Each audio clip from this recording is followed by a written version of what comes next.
troviamo nella surreale situazione in cui una gerarchia si definisce cattolica e per questo pretende obbedienza dal corpo ecclesiale, mentre allo stesso tempo professa dottrine che prima del concilio la Chiesa aveva condannato.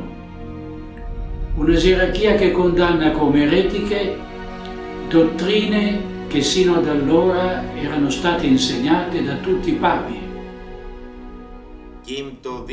Com esta declaração, o arcebispo Viganò demonstra de fato que a atual hierarquia, que se diz católica, já não o é. Ele a denuncia por professar heresias que é obrigada a condenar, e por condenar a doutrina católica, que é obrigada a professar. Ao mudar paradigmas e aceitar fiducia supplicans, esta hierarquia contradiz a sua própria essência. O arcebispo ressalta, portanto, que ela, sendo desobediente a Deus, não tem o direito de exigir obediência.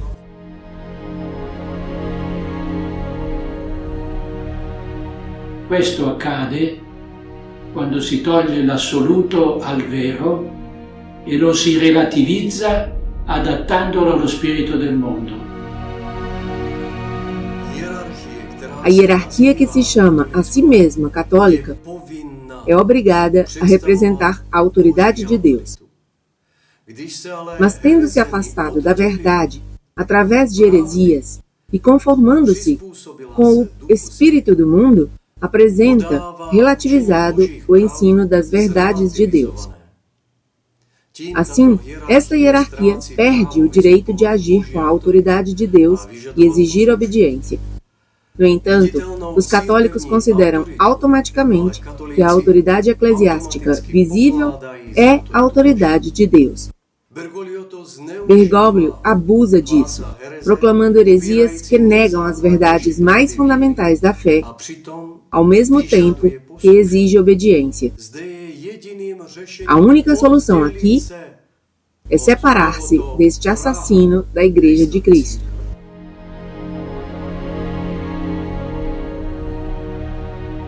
Come avrebbero agito oggi i pontefici degli ultimi secoli? Mi giudicherebbero colpevole di scisma o piuttosto condannerebbero colui che si spaccia per loro successore? O arcebispo Viganò pergunta: quem os papas pré-conciliares condenariam? Ele ou o apóstata Bergoglio, que pretende ser seu sucessor? A resposta é inequívoca. Condenariam Bergoglio como arquiherege. Por outro lado, reconheceriam o arcebispo Viganò como um fiel pastor da Igreja de Cristo.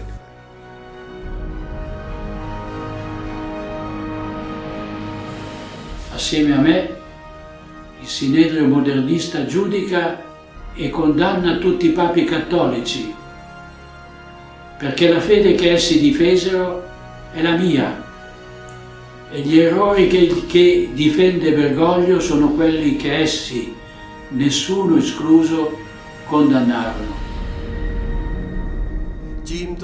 Com esta declaração, o arcebispo deixa claro que representa o ensinamento ortodoxo e a tradição ortodoxa de toda a Igreja e de todos os papas, até o Vaticano II.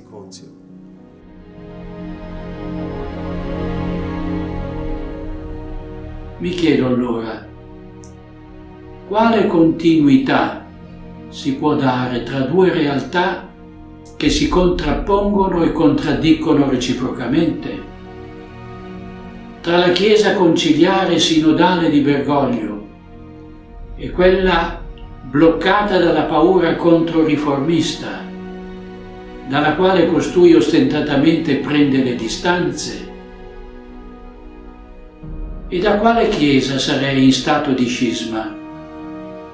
Se quella che pretende di essere cattolica si distingue dalla vera Chiesa proprio nella sua predicazione di ciò che quella condannava e nella condanna di ciò che essa predicava. O arcebispo aponta mais uma vez o absurdo de ser acusado do chamado crime de cisma por um homem que representa a igreja sinodal pós-conciliar. Esta igreja sinodal não está apenas em cisma, mas diretamente em apostasia. A separação dela do arcebispo Viganò é seu dever sagrado. A fidelidade a Deus e à igreja assim o exige. Não é, de forma alguma, um crime de cisma.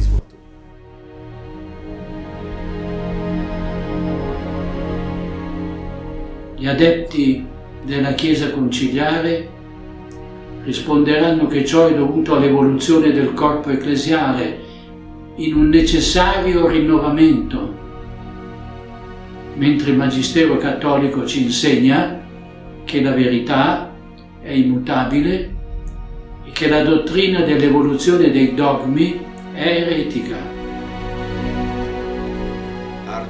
O arcebispo aponta mais uma vez para os erros da chamada Igreja Conciliar, que introduziu uma espécie de evolução do corpo eclesial para justificar a pregação de heresias. O arcebispo reitera que a própria verdade é imutável e a doutrina da evolução dos dogmas é herética.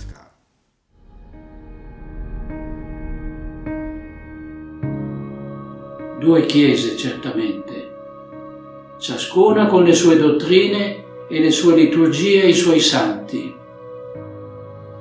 Ma per il cattolico la Chiesa è una, santa, cattolica e apostolica. Per Bergoglio la Chiesa è conciliare, ecumenica, sinodale, inclusiva, immigrazionista, ecosostenibile, gay friendly. Bergoglio identifica a estrutura eclesial que ele encabeça, a Igreja de Cristo. Mas o arcebispo sublinha que hoje existem duas igrejas, cada uma com as suas próprias doutrinas. A de Bergoglio é conciliar, sinodal, sodomita. Mas não é, de forma alguma, a Igreja de Cristo.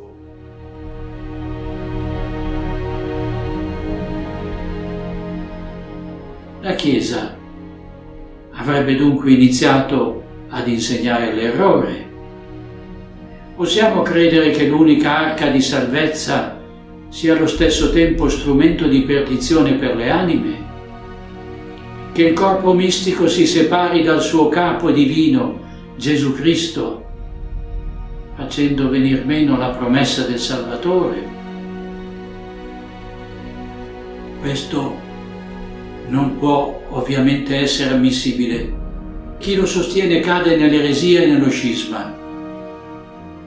La Chiesa non può insegnare l'errore, né il suo capo, il Romano Pontefice, può essere allo stesso tempo eretico e ortodosso, Pietro e Giuda, in comunione con tutti i suoi predecessori e allo stesso tempo in scisma con loro.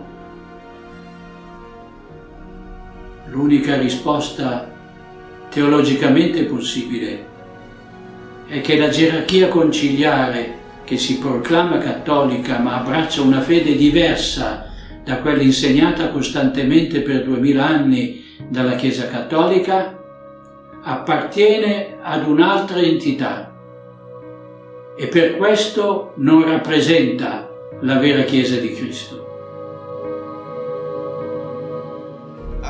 O arcebispo conclui logicamente dos fatos que a Igreja de Cristo e a Igreja de Bergoglio são opostos. Cada bispo e sacerdote, mas também cada católico, deveria compreender isto e tirar uma conclusão clara, a saber, separar-se de Bergoglio e da sua seita.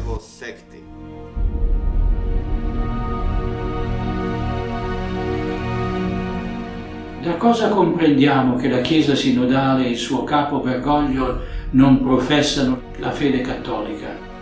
Dall'adesione totale e incondizionata di tutti i suoi membri ad una molteplicità di errori ed eresie già condannati dal magistero infallibile della Chiesa cattolica e dall'ostentato rifiuto di qualsiasi dottrina, precetto morale, atto di culto e pratica religiosa che non sia sancita dal loro concilio.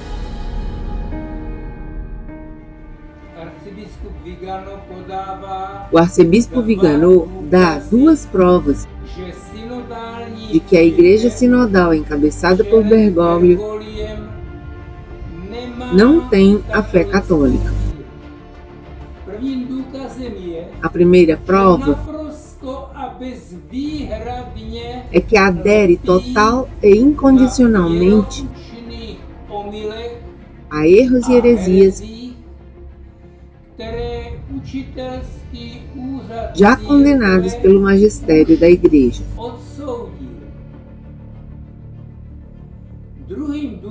A segunda prova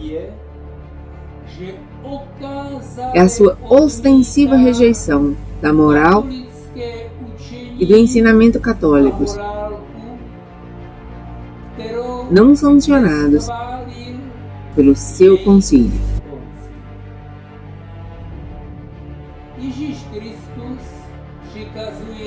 Jesus Cristo manda pregar o Evangelho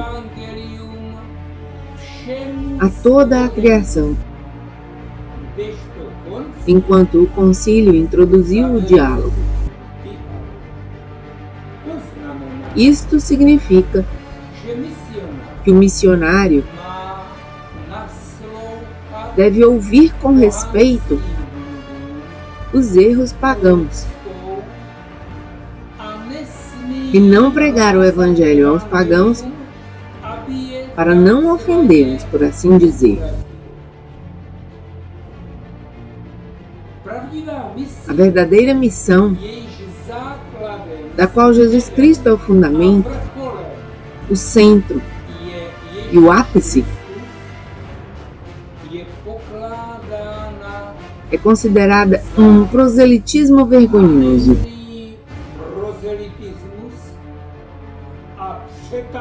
E um recrutamento de supostos fiéis.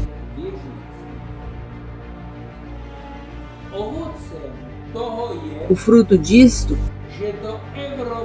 é que chegaram à Europa a antimissão do hinduísmo através do yoga e também a antimissão do budismo através da meditação oriental e das artes marciais.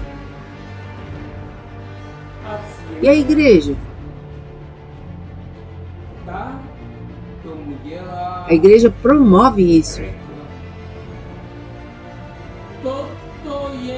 Este é o espírito do Vaticano II.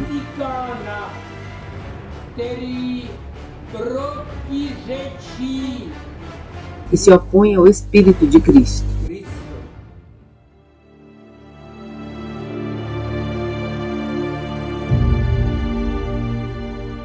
Nessuno di essi può in coscienza sottoscrivere la professione di fede tridentina e il giuramento antimodernista, perché quanto entrambi esprimono è esattamente contrario di ciò che insinua e insegna il Vaticano II e il cosiddetto Magistero Conciliare. O arcebispo indica por que a fé da Igreja Sinodal, encabeçada por Bergoglio, não é católica. Nenhum deles pode, em consciência, subscrever a profissão de fé tridentina, que expressa claramente as verdades imutáveis da nossa salvação. De acordo com a profissão tridentina, o Papa Pio X também reagiu contra o modernismo que infeccionou a Igreja no início do século XX. Ele escreveu o juramento antimodernista contra esta heresia que todos os padres e bispos tiveram de fazer. Contudo, é necessário saber que o concílio, pelo contrário, abriu a porta às já condenadas heresias modernistas, e o espírito do Vaticano II implantou-as em todos os seminários católicos. Estas heresias do modernismo contradizem a essência das Escrituras e a tradição da Igreja, isto é, os dogmas católicos relativos à fé e à moral. O modernismo também questionou o sobrenatural nas Escrituras.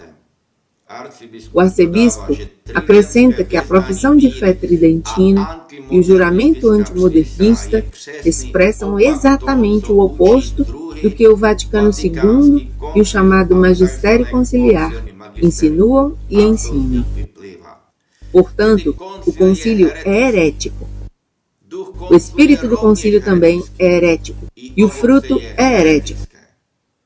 E Bergoglio, com seu caminho sinodal, está apenas realizando o programa do concílio, que nada tem a ver com a fé católica, isto é, com a fé salvadora.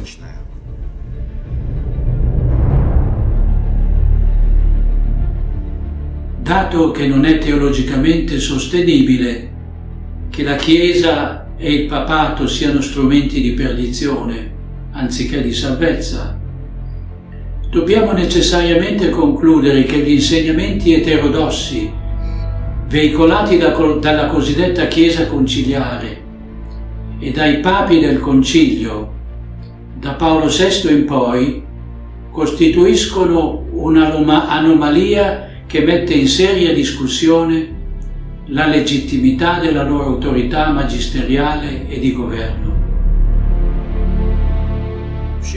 Vejamos, por exemplo, os gestos de João Paulo II, que violam o primeiro mandamento e abrem um precedente pernicioso para os fiéis. Ele recebeu na testa a marca do deus Shiva, sinal de consagração a essa divindade, feita por uma sacerdotisa indiana sagrada, e também recebeu uma guirlanda mágica. Ele beijou o Alcorão, que não reconhece Jesus Cristo como o Filho de Deus e ordena matar os cristãos como infiéis. Várias vezes prestou homenagem ao túmulo de Gandhi, o pai da nova era, fazendo elogios a ele.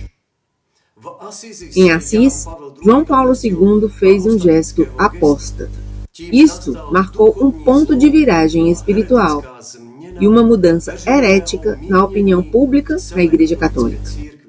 Ele convidou os líderes dos cultos pagãos que adoram demônios e colocou à disposição deles as igrejas de Assis, para que ali pudessem realizar seus ritos mágicos e profaná-los. Depois, ele mesmo rezou com eles ao chamado Pai Comum. Mas os pagãos nem sequer reconhecem o Deus Criador. Eles oram aos demônios. João Paulo II não pregou Cristo para eles. Ele nem sequer lhes deu uma palavra de testemunho de nosso Senhor e Salvador. Mas depois, ele rezou o Pai Nosso com eles, sabendo que eles dirigem suas preces aos demônios e ao diabo. A quem orou com eles? A Deus ou ao diabo? João Paulo II estabeleceu Assis como uma nova tradição dos chamados encontros interreligiosos no espírito do Vaticano II. Com seu gesto, insinuou que os caminhos pagãos são caminhos alternativos ao caminho da salvação, ligado à morte redentora do Filho de Deus na cruz. Desta forma, ele mudou significativamente a mentalidade dos católicos, fazendo-os pensar falsamente que Jesus Cristo já não era o único Salvador. Ao longo do seu pontificado, João Paulo II promoveu e aprovou as heresias do modernismo e do diálogo interreligioso como substituto da missão. Uma igreja e um papado assim são, de fato, instrumentos de destruição e não de salvação, como afirma o arcebispo Viganò. Tanto João Paulo II como Francisco Bergoglio nada fizeram senão implantar o espírito do Vaticano II.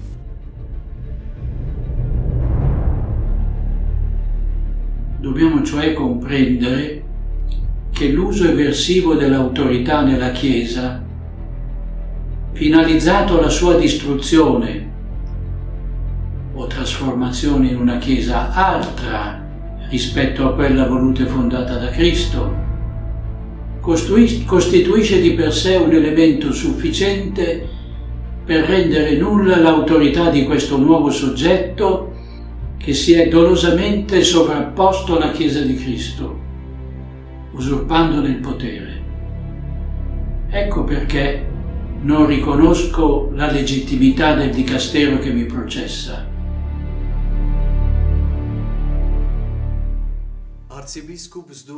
O arcebispo sublinha que todos os católicos devem compreender o grande mal que envolve o uso subversivo da autoridade na Igreja, com vista à sua destruição ou à sua transformação numa Igreja diferente daquela desejada e fundada por Cristo.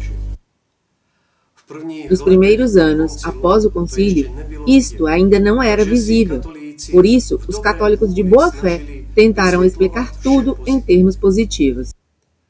Só nos 11 anos de atividade de Bergoglio é que o objetivo oculto dos arquitetos do Vaticano II foi desmascarado. O arcebispo Viganò conclui que o fato do abuso de autoridade encaminhado a destruir a Igreja é suficiente para desmascarar a nova entidade que se sobrepôs à Igreja de Cristo. Esta nova entidade é a Igreja Profunda, ou a anti-igreja da nova era de Bergoglio. A conclusão prática que os bispos e os padres devem tirar disto é esta: separar-se do Papa ilegítimo que se excluiu a si mesmo da Igreja de Cristo e, portanto, não pode ser sua cabeça. Hoje, qualquer sanção ou excomunhão promulgada pelo Vaticano é nula e sem efeito. Isto aplica-se não só à falsa excomunhão do arcebispo Viganò, mas também a de qualquer outro bispo que defenda a fidelidade a Cristo e à sua Igreja.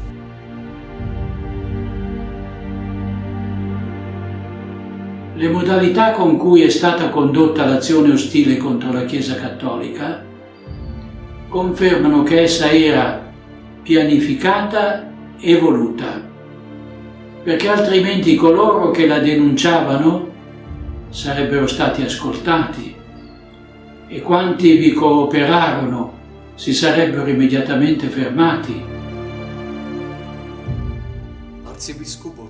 O arcebispo Viganò, como antigo funcionário do Vaticano, revela a realidade de que esta foi uma conspiração planejada e intencional contra a Igreja para destruí-la por dentro.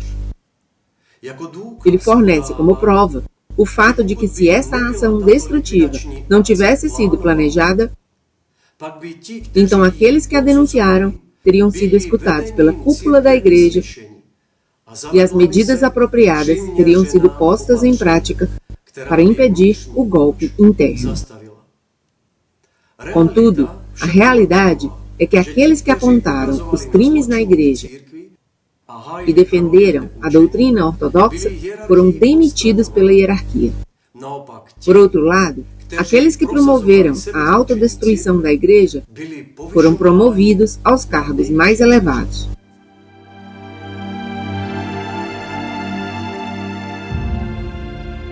Certo, con gli occhi di allora e la formazione tradizionale di gran parte dei cardinali, dei vescovi del clero, lo scandalo di una gerarchia che contraddiceva se stessa apparve come una tale enormità da indurre molti prelati e chierici a non voler credere possibile che i principi rivoluzionari e massonici potessero trovare accoglienza e promozione nella Chiesa.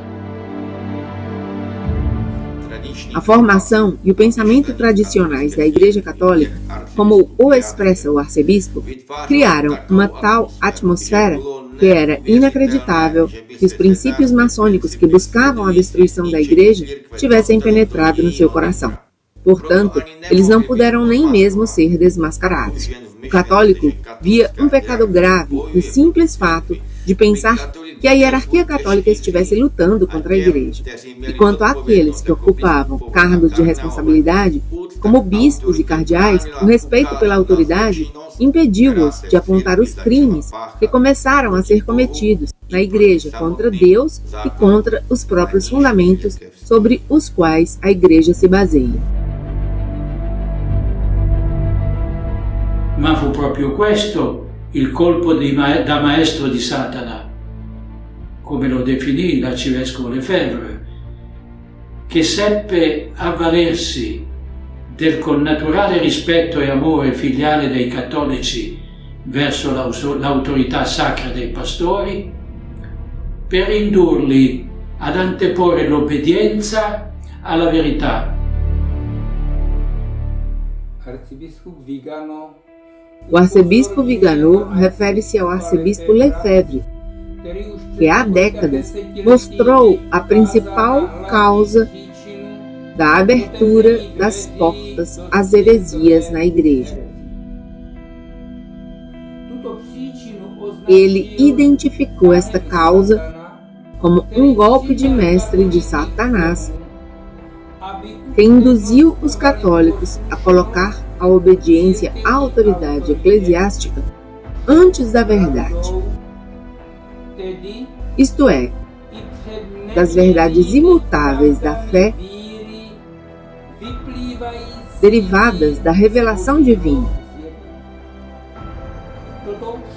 Esta priorização da obediência à autoridade eclesiástica teve como consequência que a hierarquia já não podia ser acusada de abusar da sua autoridade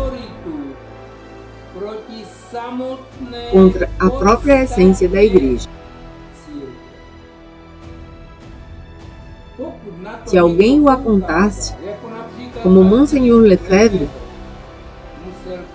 teria que contar não com o castigo divino, mas com o castigo eclesiástico, com a chamada excomunhão, pelo suposto crime de desobediência e cisma.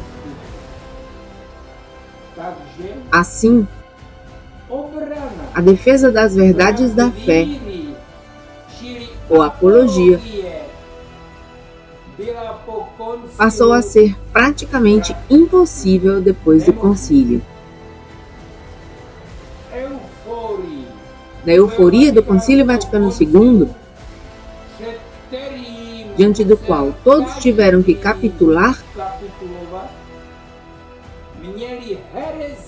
as portas de todas as escolas teológicas foram abertas para as heresias.